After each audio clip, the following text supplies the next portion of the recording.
Hi, I'm Rachel. I'm doing day 24 for Desmoid Tumor Awareness Month. So this is my story. My journey began in 2009 when I noticed a lump just above my hip, and I went to the GP. Felt like it was about the size of a 20-cent piece, quite round and firm. The GP reassured me and said it was nothing, it was just a lipoma, and that he diagnoses these at least once a week.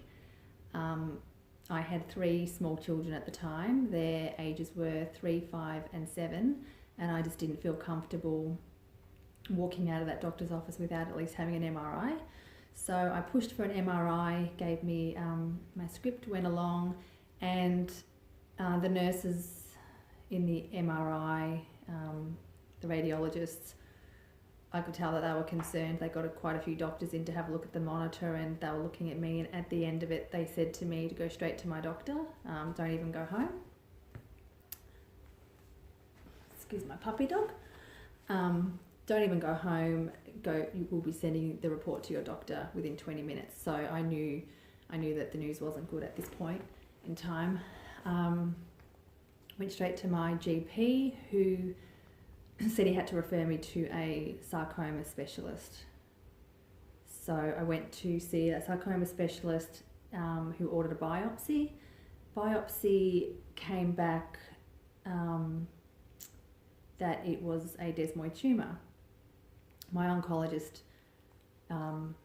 didn't know much about desmoid tumours, had never treated somebody with a desmoid tumour. I'd never heard of it before. My GP had never heard of it before.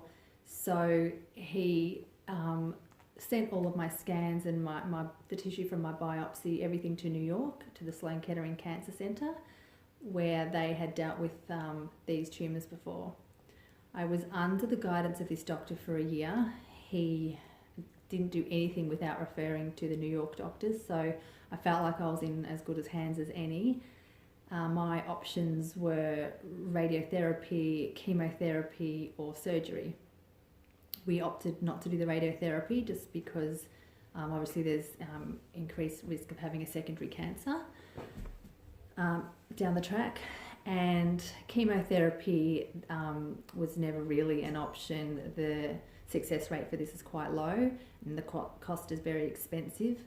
These tumours are not on the PBS because there's been no clinical trials, and there are no clinical trials because it's such a rare disease. So only 2 to 3 in a million people have this disease, and there is no research and funding because of this. There's a Desmoid Tumor Research Foundation, which was started by, I think that was started by patients in 2005, and we drive our own fundraising, and that money goes to some clinical trials in the US, but there is no pharmaceutical companies or government expenditure on this disease. So if we do want to access the one chemo that can work, still the success rate is quite low. It's about $12,000 a month, and you need to be on it pretty much for life. It's not a cure.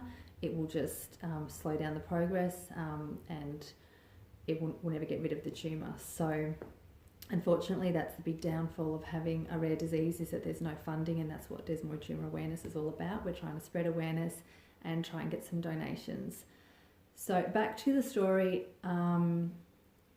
we opted to do a surgery, and by the time I had my surgery, it was the size of a tennis ball. So the surgery went well. They said they got clear margins and this should be the end of the chapter for me. 3 months after my surgery, I went for my first scan, and was devastated to learn that I had another reoccurrence already, and this one was the size of a mango and very aggressive. So my oncologist said literally he was out of his depth and he didn't know how to treat me, and he referred me to the Peter MacCallum Cancer Centre. To this day, I'm still a patient of theirs. In the meantime, I'd done some research on these tumours and had joined the Desmoidian Facebook page, which is patients all around the world suffering from the same disease, and we basically get all our knowledge from each other and from the Desmoid Tumor Research Foundation. there's a lot of talk about these desmoids breeding on scar tissue. So that's why a lot of the patients, they have surgery and the tumours come back within a year. When the cells are trying to repair themselves from the surgery, more tumours grow. So surgery, although sometimes it's the only option, if the tumours are getting life-threatening, we need to cut them out, but there's a high rate of recurrence. So we didn't do surgery this time. We knew it would just come back. We did 30 rounds of radiotherapy, which was absolutely grueling, and it made me extremely sick. I couldn't eat. I didn't eat for the whole 6 weeks, and after that I barely ate. And I was throwing up and sleeping all the time. My whole side was burnt red raw from the treatment. But the success was quite good with that. That tumour just kind of died over the year. Stealing the show. And I thought that would be it. A year after the radiotherapy, I was still having scans every 3 months to be monitored, and they found another tumour. So by this point in time, I was just kind of really done with Western medicine and felt completely hopeless and felt like nobody knew how to treat me and nobody knew about this disease. And I got really low at that point because I felt like there were no more options. So I tried the holistic route, and I went on an alkaline diet. I was meditating. I was using essential oils. I tried the hydrogen peroxide, food grade, drinking that. I tried weird Asian mushrooms. I tried everything. I did a lot of research. People were giving me tips on what to do, what to take, and my doctors were happy with that, but they were monitoring me closely. It got to a point at the start of last year where this tumour was dangerously close to my vital organs, and these tumours have tentacles, so they can easily wrap themselves around your organs, and that's how these tumours become fatal. So I had no choice but to have a really big surgery at this point, and they said to reduce the risk of recurrence, the surgery would be ginormous. It was called shark bite surgery, and I had that in June 2017, last year. The surgeons took 11 hours, and they took out my ribs, a bit of my diaphragm, all my muscle, all my tissue, my skin even, part of my hip bone, and to replace the big hole that they'd left, they cut a really big chunk out of my leg. So they sliced from my thigh all the way to my knee, cut out a big rectangle, and pulled that together tight to sew up one straight line up my leg, and then they used that chunk of tissue and muscle and skin to put on my back. They woke me up the next morning. They put me into an induced sleep for an extra night so that my body could heal without me being awake. I woke up in ICU the next day and literally started my physiotherapy that morning. I could only wiggle my toes. I couldn't move.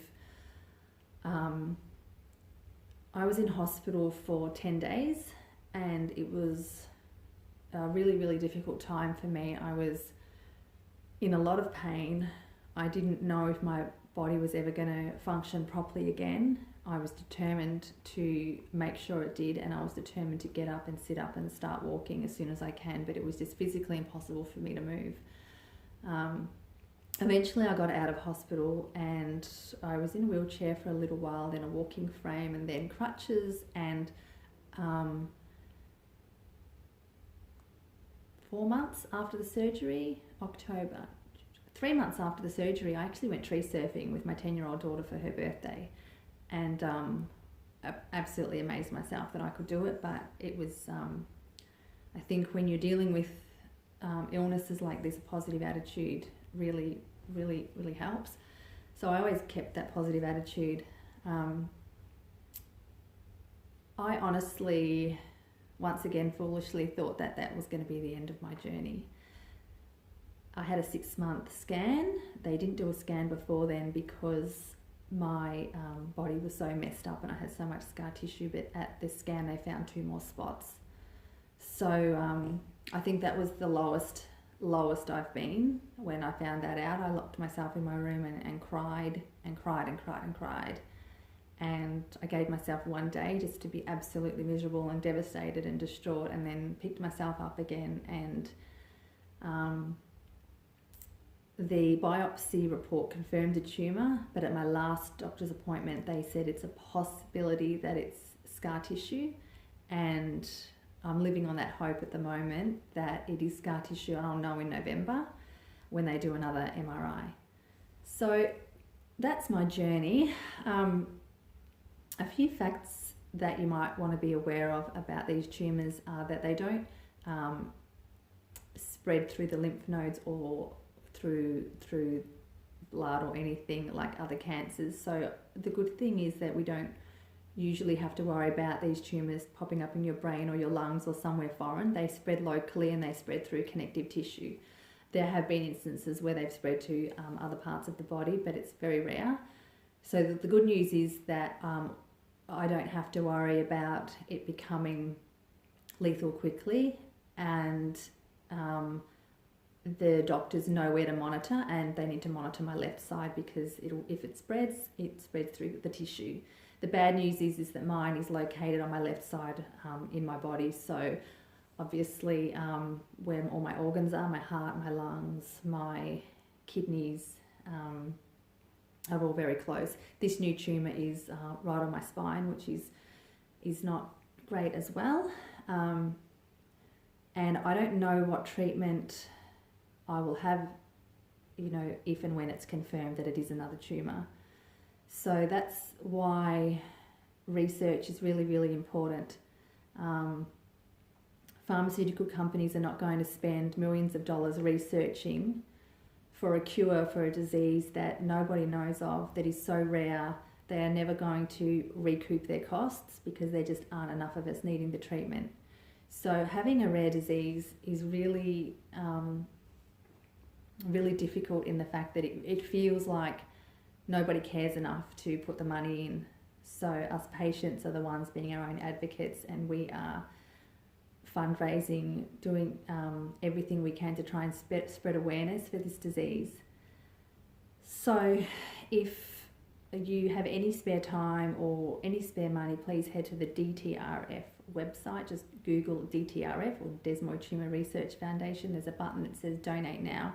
If you ever are looking for a charity to support, please Google rare diseases. It doesn't have to be my charity, it doesn't have to be the Desmoid Tumor Research Foundation, but I really have been made aware that there's a lack of funding for anybody with rare diseases, and these big diseases, that are very common, have so much funding and so much awareness and so much backing, and that's fantastic and it's needed as well. But the rare diseases, we are a minority, and I feel like we're just as important. So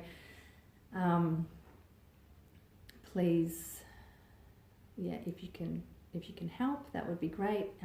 Share this video. That's the whole point in doing these videos. My quality of life is very good. I'm very lucky. I obviously am a little deformed and very scarred, and I don't care.